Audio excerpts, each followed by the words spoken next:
Kaya pala ganito ang naging resulta ng kapalaran ko. Kasi alam ng Diyos na kaya ko. Sa edad kong to, napagod na akong magmadali.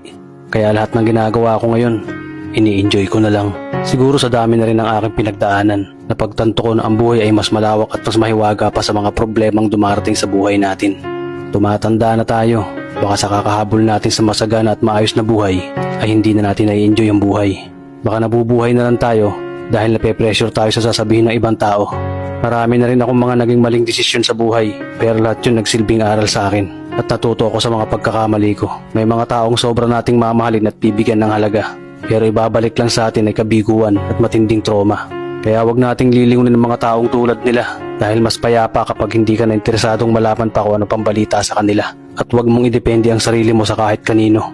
Tandaan mo, kahit sarili mong anino, iiwan ka din nito kapag madilim na ang paligid mo. Kailangan natin matutunan na huwag ikumpara ang sarili natin sa iba dahil hindi natin laban ang laban nila. Karera mo to, di nila karera. Dahil ang buhay ay hindi naman nasusukat sa kung sino ang mayaman, kundi kung sino ang payapa.